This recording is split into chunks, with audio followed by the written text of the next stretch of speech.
大門朝六開，禍事滾滾來。老祖宗提醒，屋企門口朝嘅方向係好有講究嘅，唔係話隨便都得嘅。如果屋企門口朝嘅方向唔好嘅話，嗱，尤其係以下呢6個方向，咁樣就會為屋企帶嚟不幸啊災難咁話。咁到底係邊6個方向呢？你屋企門口又係唔係呢？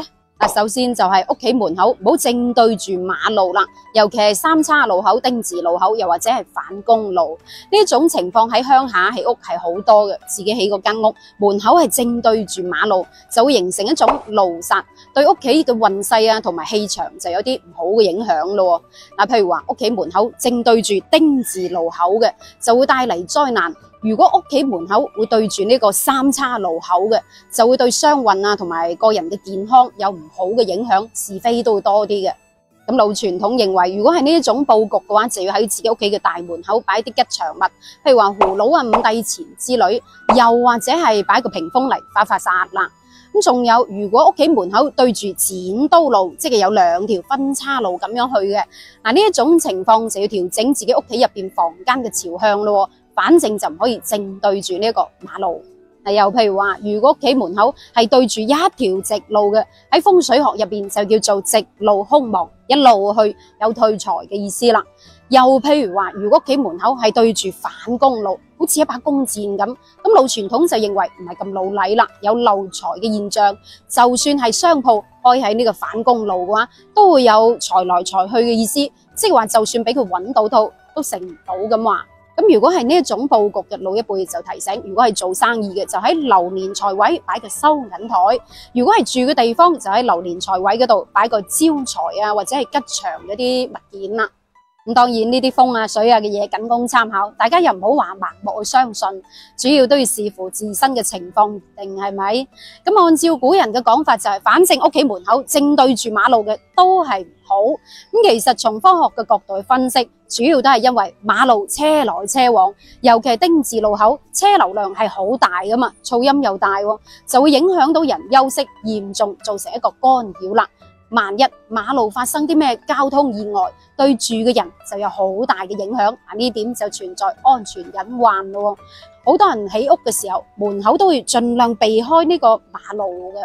咁第二個就係屋企門口正對住房屋嘅尖角，即係話對住人哋屋企嘅菱角啊，又或者係轉角位。咁呢一種喺風水入邊就叫做尖角煞啦。有2種情況，第一種情況就係你一打開自己屋企嘅門啊窗啊，就會見到人哋棟樓嘅尖角菱角。第二種情況就係屋企入邊嘅尖角對住床啊沙發，又或者係爐灶，都會形成一個尖角煞嘅。喺傳統文化入邊認為，尖角唔單止會影響人嘅事業啊、財運啊，仲有婚姻，仲會對人嘅健康造成影響。因為尖角係有棱有角，係屬火嘅，對得多就可能會引起人嘅精神緊張、脾氣暴躁啦。咁樣就好容易會同屋企人發生拗撬啊，好容易會同自己嘅隔離鄰舍嘈交咯，引起關係唔係咁和睦啦。如果室內有尖角，譬如話張床啊、沙發對住尖角，好容易就會俾冚親啊、撞親，存在一個安全隱患嘅問題啦。咁建議就喺屋企擺翻個屏風啊，又或者係綠植隔一隔佢。咁其實撇開風水嘅嘢唔好講住先啦。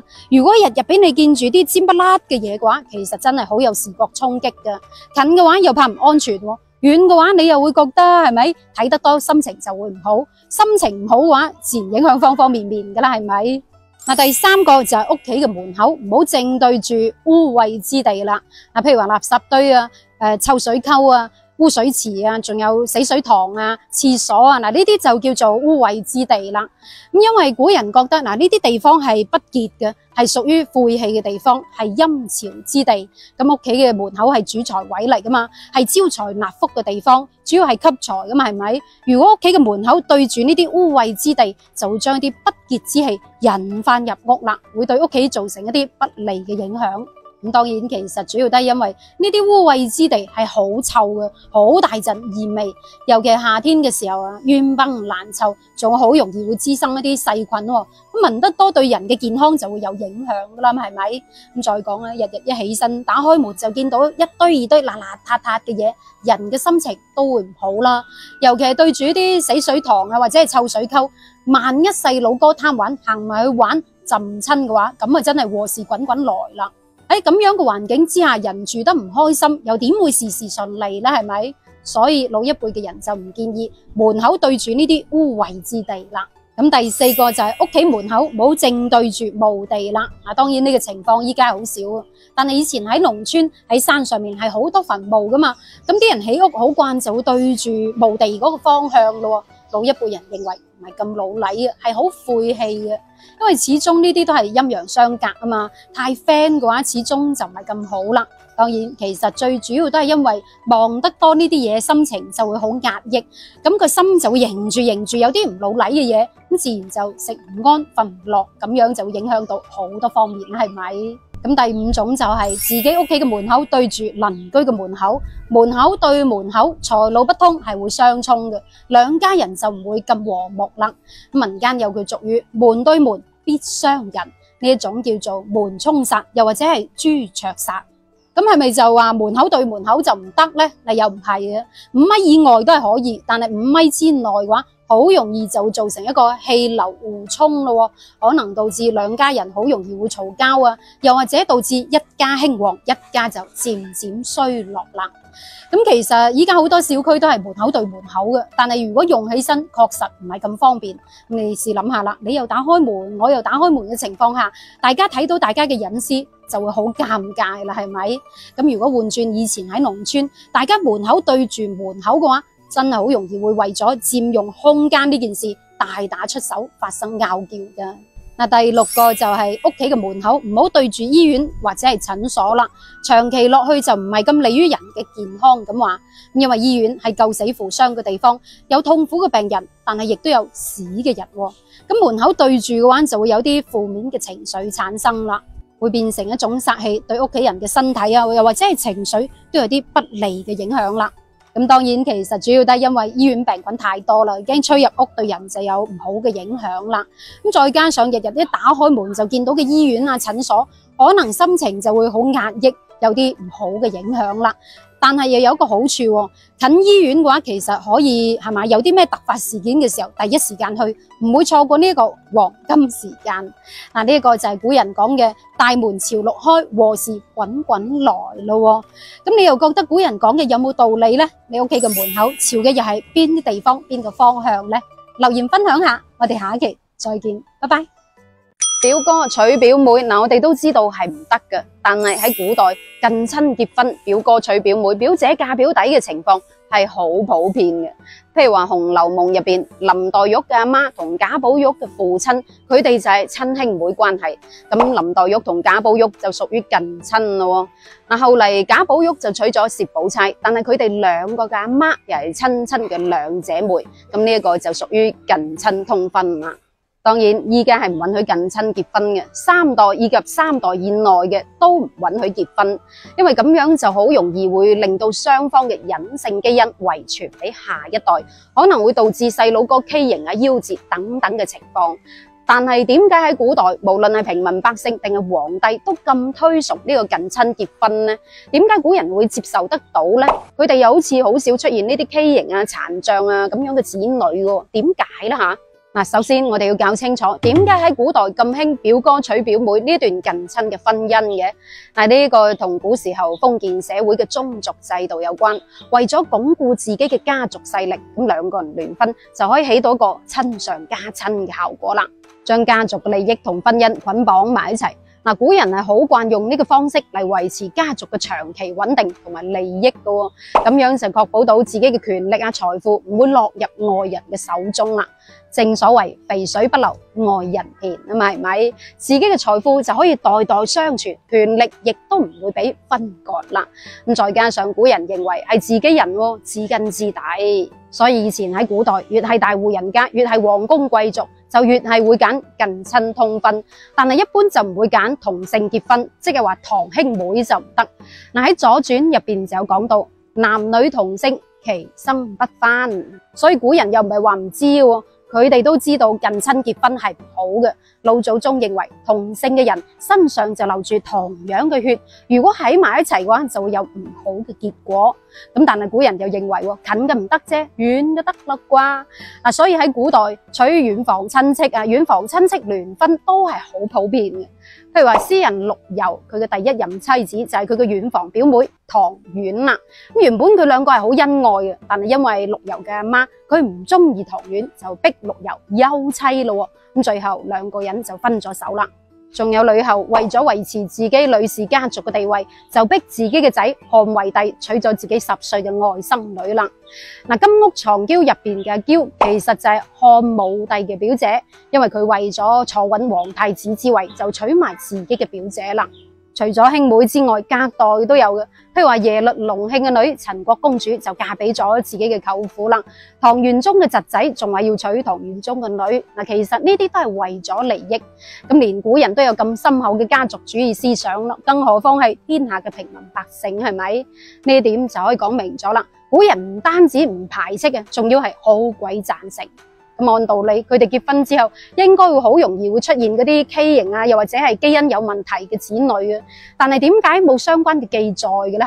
嗱，最主要就有5個原因啦。首先，古人認為家醜不得外揚啊。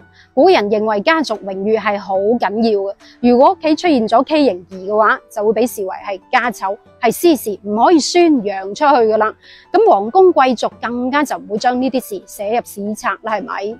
咁第二個原因，咁既然覺得係家醜，就會因為面子嘅嘢，將一啲有問題嘅蘇蝦處理咗佢啦。如果發現佢係智障啊、畸形啊，仲會將佢視為係妖怪怪物，當成係不祥之兆，將佢毒害送人，反正就唔想俾人知。至於第3個原因就係因為古時候嘅醫療水平係好差噶嘛，條件又落後啊。細佬哥稍為有咩頭暈身慶啊、隱疾嘅嘢，隨時都會夭折嘅。咁當時候如果近親結婚而導致有問題嘅兒童嘅話，就變得唔係咁明顯咯。即係話，就算呢個細佬哥夭折到，佢都唔確定係唔係近親而導致嘅。咁至於第4個原因係因為古代近親結婚咁通常就係表哥娶遠房表妹嘅啫嘛，佢哋嘅基因相似程度唔算好高嘅，意思即係話佢哋遺傳俾下一代嘅可能性就比較低啦，大概係25%左右。況且古時候嘅人係生好多噶嘛，如果生7、8個嘅情況之下，咁出現有缺陷嘅可能性又會少啲咯。仲有一個重要嘅原因，咁古代都係一夫多妻制啊嘛，係咪？尤其一啲大戶人家，雖然都係親屬關係，但係其實係好複雜嘅。有啲雖然都係表兄妹關係，但係實際上係冇血緣關係嘅喎。譬如話一個男子娶咗自己父親嗰邊妾氏嘅一個表親，名義上佢哋算係表兄妹關係，但係實際上係咪冇血緣關係啊？所以喺古代又唔係話所有嘅表親都係近親嘅，咁有啲其實都冇血緣關係，早就已經超出咗3代噶啦。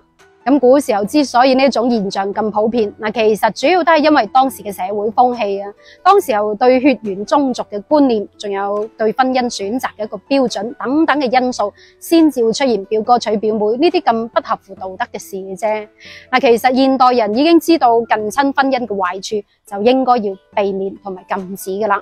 我國從1980年開始就已經禁止唔允許噶啦，但係其他仲有啲國家仲會有呢一種現象喎。咁你又點睇呢一種現象呢？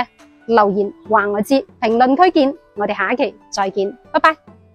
4時不開窗，家人少病殃。老一輩提醒喺呢4種情況，千祈咪開窗，唔單止可以令到屋企人病痛少啲，仲可以帶嚟好運咁話。咁到底係邊4個時間段呢？吓？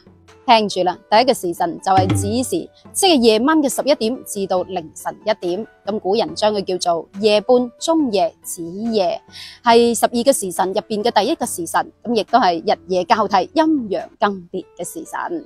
但喺易經入邊認為子時嘅磁場波動係好劇烈嘅，就好似宇宙初開渾渾噩噩嘅狀態，所以諸事都需要謹慎咁話。有個講法叫做子時不卜，即係唔占卜啊，因為驚磁場唔穩定會令人做出一啲錯誤嘅判斷咁話。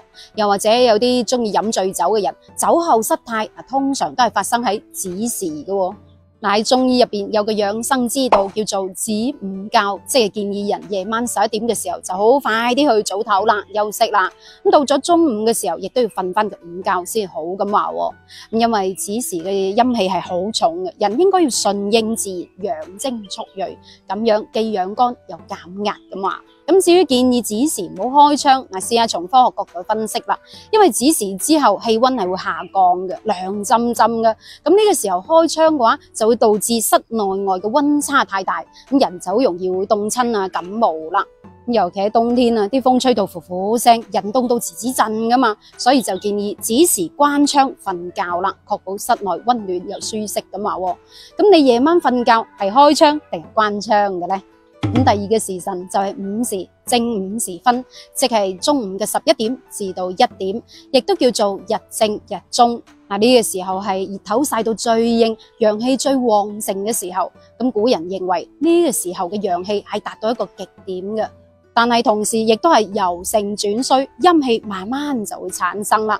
咁喺呢個陰陽更迭嘅時辰，係磁場好唔穩定噶嘛。咁古人認為喺呢個時辰最好就唔好去啲陰氣重嘅地方啦，例如話山洞啊、地下室啊、古宅啊之類，因為驚陽氣不足，壓唔住嗰啲陰氣，就會導致啲唔好嘅嘢發生咁話。所以喺傳統文化入邊，一般唔會揀正午去遷墳啊，又或者係祭祖嘅，除非係特殊嘅情況。從健康角度去講嘅話，咁其實一啲體弱多病嘅人，到咗正午時分就會覺頭暈眼花啊，好唔聚財，好攰嘅啦。呢個時候就應該要順應自然規律，瞓翻個午覺，好好休息下。呢個就叫做合陽，達到養精蓄銳嘅效果。釣魚人有個咁樣嘅講法，寧釣早晚一刻，不釣午時半天。因為佢哋認為中午嘅時辰磁場係好唔穩定，好難釣到魚嘅。仲有古代行刑會揀喺午時3刻斬首嘅，因為古人認為午時嘅陽氣係最旺盛嘅，旺到可以抑制犯人嘅鬼魂，令到佢做鬼都唔靈咁話。而且正午嘅時候，人係覺得最攰嘅時候，所以斬頭嘅時候就唔會覺得咁痛啦。所以你睇子時同午時係好似嘅，至陰至陽，陰陽交替，磁場嘅波動係好大嘅，所以就唔係咁利於開窗通風透氣啦。咁當然從科學角度去解釋，其實主要係因為正午嘅時候太曬啦，紫外線太強。如果屋企有老人家又或者係細佬哥嘅話，好容易就會俾紫外線曬傷佢嬌嫩嘅皮膚啦，所以先至唔建議開窗嘅啫。咁第三個時辰就係卯時啦，即係晨早流流嘅5點至到7點，亦都叫做日出破曉、旭日東升之時，象徵住新嘅一日嘅開始，亦都寓意住生長同埋發展。正所謂一日之計在於晨，咁所以話卯時係一個好吉利嘅時辰嚟嘅。好多人就習慣一早起身就打開晒窗嚟通風。但係要注意喎，喺早上5點至到7點呢個時間段就唔好打開窗啦。咁事關卯時呢個時段仲係陰陽交替嘅時段嚟嘅，係夜晚同日頭更迭嘅時候，就會導致磁場唔係咁穩定啦。當然，其實主要係因為卯時仲係比較清涼嘅，尤其係冬天嘅時候，一起身就開窗，可能好容易吹風凍親啦。咁再加上成晚流流長，空氣入邊就會積聚咗好多嘅污染物同埋霧霾咯。如果一早起身就開窗，反而會俾嗰啲有害嘅物質入屋咯，就唔利於我哋嘅身體健康，尤其唔利於有呼吸道疾病嘅人啊。所以建議最好就喺7點之後，等太陽出來了，氣溫升高，陰霾退去之後，先至好開窗通風透氣。咁跑步嘅人最好就避開卯時咯，等7點之後先至去運動更加好嘅。第5個時辰就係酉時，即係下午嘅5點至到7點，係太陽落山嘅時候，亦都係日夜交替嘅時刻。咁喺易經入邊認為酉時其實就係陰陽轉換嘅時刻，磁場都仲係唔係好穩定嘅。所以一般良辰吉日都唔會揀喺酉時，譬如話接新娘啊、搬屋啊、新屋入伙啊，又或者係新店開張啊等等嘅嘢，都唔會揀喺酉時。咁至於點解酉時唔好開窗？其實主要係因為太陽落山啦，咁呢個時候就會比較涼浸浸，開窗就好容易會感冒。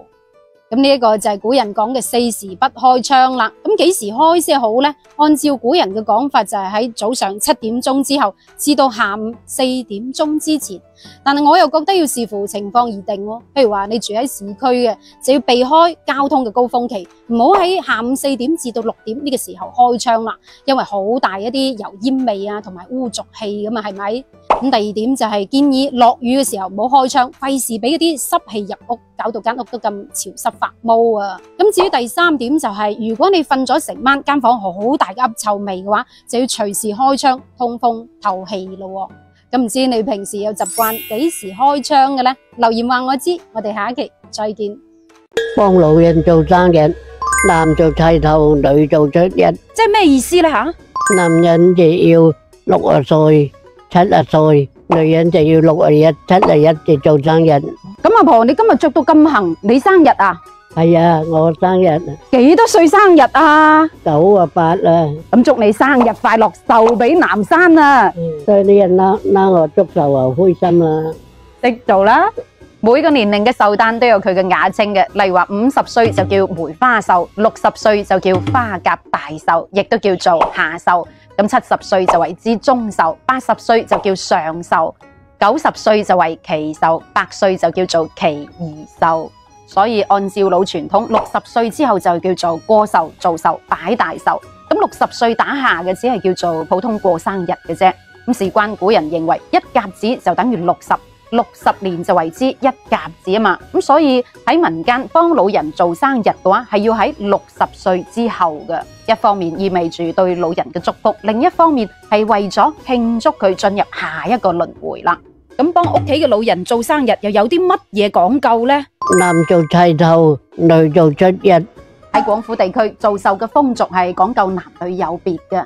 咁男做齊頭，女做出一嘅意思，即係話逢10同埋11先至可以做壽嘅。咁譬如話男做齊頭嘅意思，即係話逢60歲、70歲、80歲，嗱呢個係指虛歲下先至可以做生日。而女做出一嘅意思，即係話61歲啊、71歲啊、81歲先至可以做壽。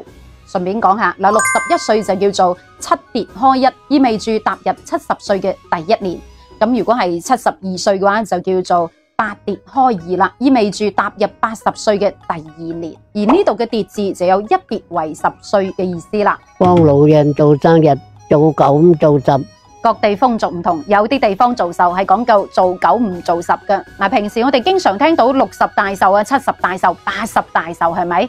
但係有啲地方嘅風俗就係逢10嘅整壽就要提前1年做啦。例如話60大壽就要喺59歲做，70大壽就要喺69歲做。咁呢一個就叫做做9唔做10啦。但係點解會有呢一個風俗嘅吓？民間傳說話8仙之一嘅張果老，佢就係通過做9唔做10嚟延長壽命嘅。咁呢個古仔傳開咗之後，就逐漸演變成為民間逢9做壽可以延年益壽嘅風俗啦。況且喺古人嘅觀念入邊，10為滿，滿財招損，凡事滿則日，成則衰。況且古人認為10已經到咗盡頭，到頂噶啦。咁10嘅諧音又係屎，有啲地方覺得逢10整10歲嘅做壽嘅話，就覺得唔吉利咁話。但係點解又會揀喺逢9呢？嗱，喺《素問》入邊就有講到啦。天地之至數始於一，終於9矣。認為9係最大嘅陽數，亦都係極數。咁民間亦都有9為極，10為滿嘅講法。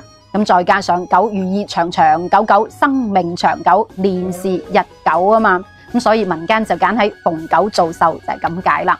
男做9，女做10。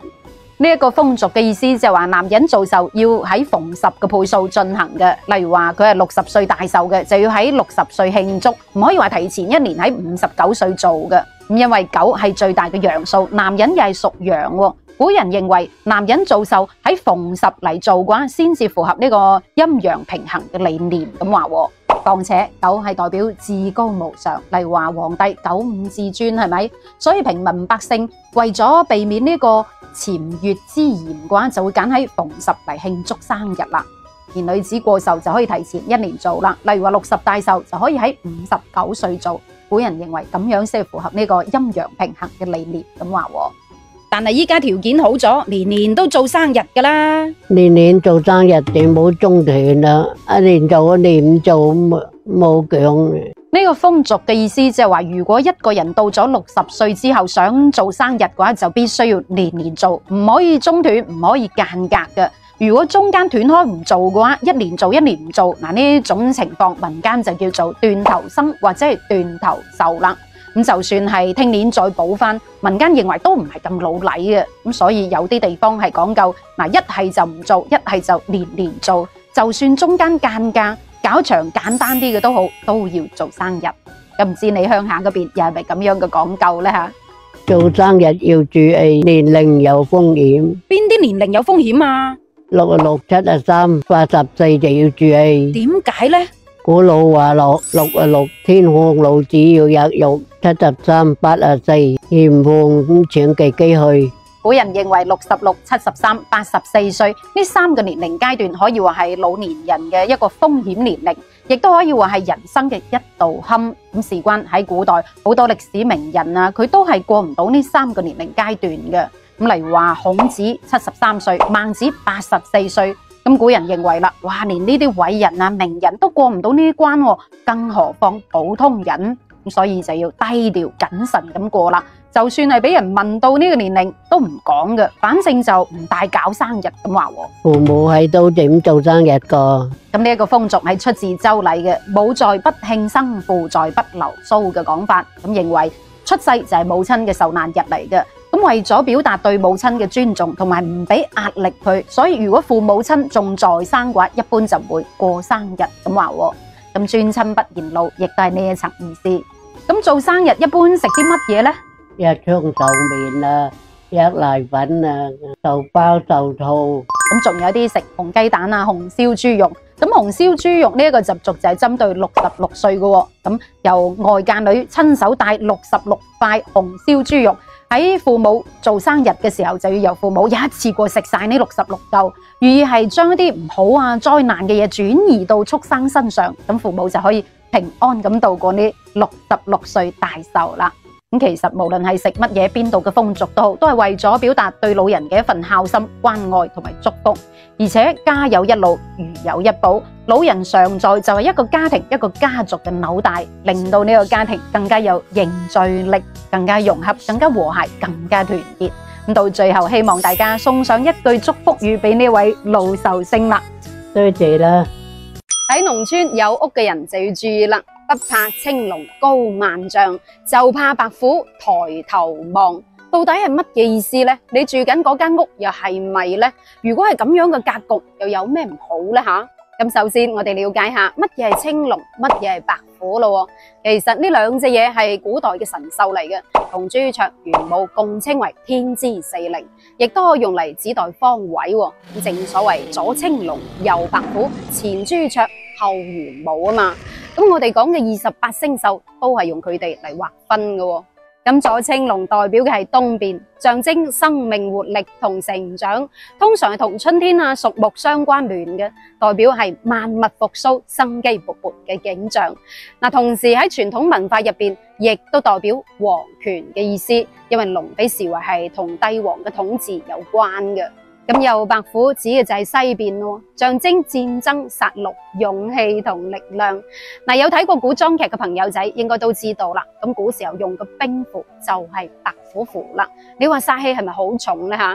咁況且喺古時候嘅風水學入邊認為啊，西邊陰氣係比較重嘅。古人認為日落西下，咁西邊就有一種衰敗嘅意思喺入邊啦。咁前朱雀代表嘅就係南邊，象徵吉祥、繁榮同幸福。喺傳統文化入邊認為南邊係陽氣最旺盛嘅地方，所以亦都代表繁榮富饒咁話。咁至於後玄武代表嘅就係北邊，象徵住陰嘅平和、穩定同護衛嘅意思。嗱，因為北邊通常比較寒冷陰凍噶嘛，所以玄武亦都被視為係陰嘅象徵啦。